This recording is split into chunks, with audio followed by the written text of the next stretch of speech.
NMMS എക്സാമുമായി ബന്ധപ്പെട്ട ഫിസിക്സിലെ ഏതാനും ചോദ്യങ്ങളും ഉത്തരങ്ങളും നമുക്ക് നോക്കിയാലോ. ആദ്യത്തെ ചോദ്യം, A 300 Newton force acts on an object of mass 25 kilogram. The acceleration of this moving object is. അതായത് 300 ന്യൂട്ടൺ ബലം 25 കിലോഗ്രാം മാസുള്ള ഒരു വസ്തുവിൽ പ്രയോഗിക്കപ്പെടുന്നു. ചലിക്കുന്ന ഈ വസ്തുവിന് ഉണ്ടാകുന്ന ത്വരണം എത്രയെന്നാണ് കണ്ടെത്തേണ്ടത്. ആൻസർ, ബലവും ത്വരണവും ഫോഴ്സും ആക്സിലറേഷനും തമ്മിൽ ബന്ധപ്പെട്ട് വരുന്ന സമവാക്യമാണ് F=ma. അതിൽ നിന്നും എ ത്വരണം എന്നതാണ് നമ്മൾ കണ്ടുപിടിക്കേണ്ടത്. എ അതായത് ആക്സിലറേഷൻ അല്ലെങ്കിൽ ത്വരണം ആണ് കണ്ടെത്തേണ്ടത്. A=F/m എന്ന് നമുക്ക് എഴുതാം. അങ്ങനെ ആൻസർ 12 m/s² എന്ന് ലഭിക്കും. ത്വരണത്തിൻ്റെ യൂണിറ്റാണ് m/s². അടുത്ത ചോദ്യം, യൂണിറ്റ് ഓഫ് ലൗഡ്നെസ് ഈസ്. അതായത് ഉച്ചതയുടെ യൂണിറ്റ് എന്ത്? Answer, decibel. ഉച്ചതയുടെ അതായത് ലൗഡ്നെസ് എന്നതിൻ്റെ യൂണിറ്റാണ് ഡെസിബൽ. അടുത്ത question, a toy car released with same initial speed will travel longer distance in brick surface, muddy surface, polished marble surface, cemented surface. അതായത് ഒരേ വേഗതയിൽ യാത്ര ആരംഭിച്ച ഒരു ടോയ് കാറിന് കൂടുതൽ ദൂരം സഞ്ചരിക്കാൻ കഴിയുന്നത് എങ്ങനെയുള്ള പ്രതലത്തിലാണ്? Answer, polished marble surface. അതായത് മാർബിൾ ഇട്ട് മിനുസപ്പെടുത്തിയ പ്രതലത്തിലാണ് കൂടുതൽ ദൂരത്തേക്ക് ഓടാൻ കഴിയുന്നത്. കാരണം അങ്ങനെയൊരു സർഫേസിൽ ഫ്രിക്ഷൻ, ഘർഷണം എന്നതിൻ്റെ അളവ് കുറവായിരിക്കും.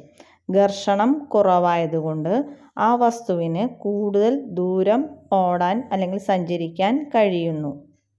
അടുത്ത ചോദ്യം, 1 Hz ഈസ് ഈക്വൽ ടു. അതായത് 1 Hz എന്നത് എന്തിന് തുല്യമാണ്? Answer, 60 vibrations per minute. ഒരു മിനിറ്റിൽ 60 കമ്പനങ്ങൾ ഉണ്ടാകുകയാണെങ്കിൽ ആവൃത്തി 1 Hz ആയിരിക്കും. അപ്പോൾ 1 Hz ആവൃത്തി ഉണ്ടാകുന്നതിന് 1 സെക്കൻഡിൽ 1 കമ്പനം ഉണ്ടാകുമ്പോഴാണ് 1 Hz ആവൃത്തി ഉണ്ട് എന്ന് പറയുന്നത്. ഇവിടെ മിനിറ്റാണ് നമുക്ക് തന്നത്, അതുകൊണ്ട് 60 വൈബ്രേഷൻസ് വേണ്ടിവരും. 1 മിനിറ്റിൽ 60 കമ്പനങ്ങൾ ആവശ്യമാണ്. അടുത്ത question, A bell is fixed inside A bottle if air inside the bottle is removed completely. അതായത് ഒരു ബെല്ല് ഒരു കുപ്പിക്കുള്ളിൽ തൂക്കിയിട്ടിരിക്കുന്നു. എന്നിട്ട് ആ കുപ്പിക്കുള്ളിലെ വായു മുഴുവനായി നീക്കം ചെയ്യുകയാണെങ്കിൽ ബെല്ല് കിലുങ്ങുന്ന ശബ്ദം നമുക്ക് കേൾക്കാൻ കഴിയുമോ എന്നതാണ് ചോദ്യം. Answer, we cannot hear the sound. നമുക്ക് ശബ്ദം കേൾക്കാൻ കഴിയില്ല. വായു പൂർണ്ണമായും നീക്കം ചെയ്തു കഴിഞ്ഞാൽ ബെല്ല് കിലുങ്ങുന്ന ശബ്ദം നമുക്ക് കേൾക്കാൻ കഴിയില്ല. കാരണം ശബ്ദത്തിന് സഞ്ചരിക്കാൻ മാധ്യമം ആവശ്യമാണ്. അടുത്ത ചോദ്യം, 2 identical balloons are rubbed with silk cloth. What will happen if they are brought near each other?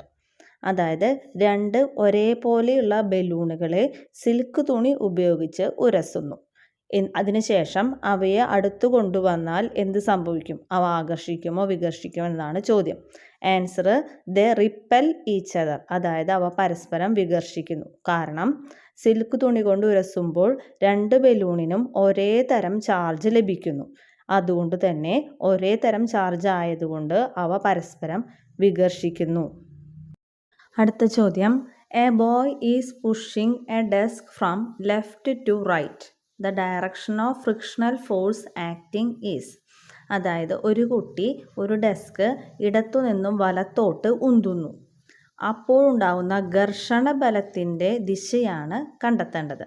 അപ്പോൾ ഘർഷണ ബലത്തിൻ്റെ ദിശ എല്ലായ്പ്പോഴും വസ്തുവിൻ്റെ ചലന ദിശയ്ക്ക് വിപരീതമായിരിക്കും. ഇവിടെ ഡെസ്ക് തള്ളുന്നത് ലെഫ്റ്റിൽ നിന്ന് റൈറ്റിലേക്കാണ്.